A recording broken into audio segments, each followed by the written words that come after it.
Howdy, I am Morgan Buckert and I make cowboy boots in my workshop in Hailey, Idaho.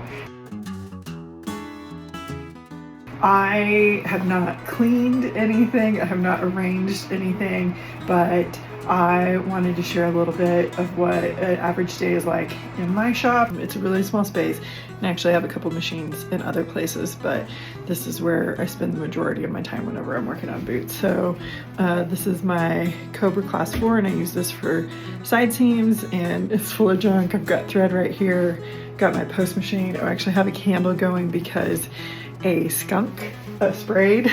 I'm trying not to trip over everything on the floor. This is my machine that I sew my tops on, and this is my workbench. I'm pulling colors for these quilt boots, and I'm going to order a couple of different things, but I think this is the color scheme I'm going with, kind of traditional things that you might have had, colors you would have had left over at your house. And so I've got a little bit of leather storage here, and then another little workspace that's totally full, more storage, and then my sole stitcher right here, and I'm actually installing shelves this afternoon. I have a friend coming over to help. So this is my little space, and it's a mess, but I know where everything is, and I love spending time in here.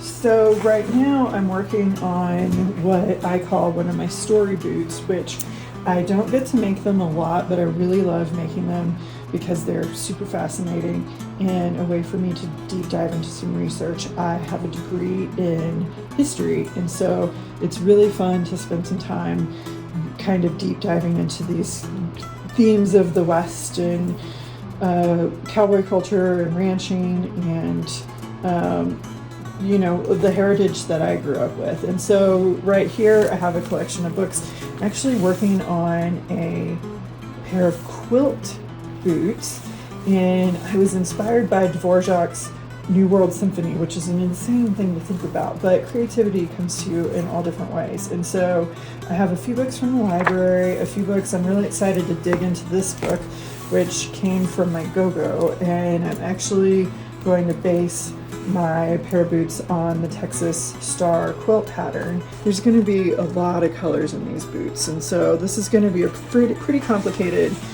pair of tops just because I'm using this complicated pattern, but it's going to be really great to tell a story about coming west and my family and its role in Texas culture and all kinds of things. And then I have a few different things going on here. I have some clients' measurements right here.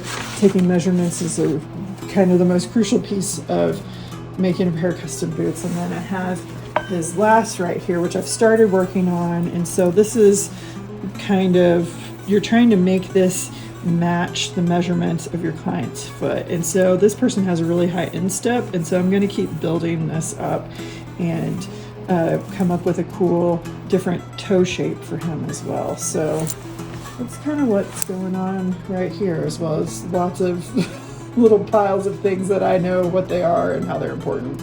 All boot makers do things a little differently, and part of that is the result of our environment.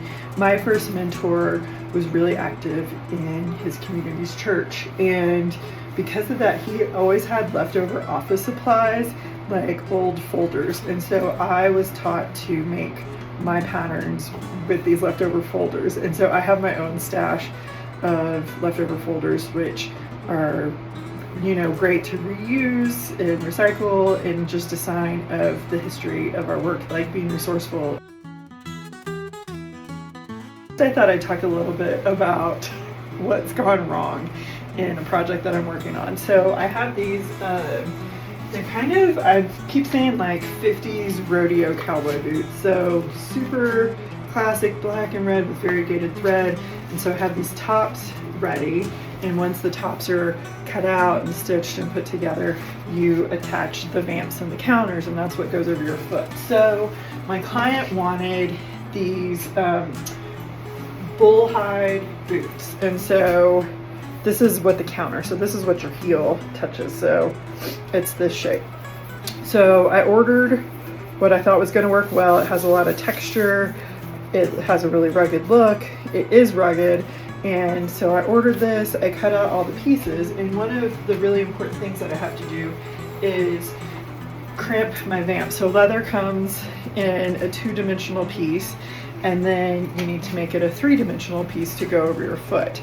And so you wet the leather, and then you do what's called crimping on a crimp board. Let me actually grab a crimp board. This is what a crimp board looks like, and so we're trying to get this kind of foot shape into the leather so that it's easier to last, to put on the last to make it fit your foot. So I crimped these, and I was taught to crimp them inside out, and so you're stretching them and pulling them over the last. So I have them all stretched, and I let them dry. I guess I probably left them for a couple of weeks, which is fine. You know, it probably takes a day or two to dry, and then you can leave them forever. And so I left them, and I was taking them off last Friday whenever I was trying to put all this stuff together. And then I opened it up, and all of the texture was gone. And so this is what I received, and then this is what happened after I crimped it. So this was obviously not going to work. So, you know, this kind of happens more regularly than I feel like it should.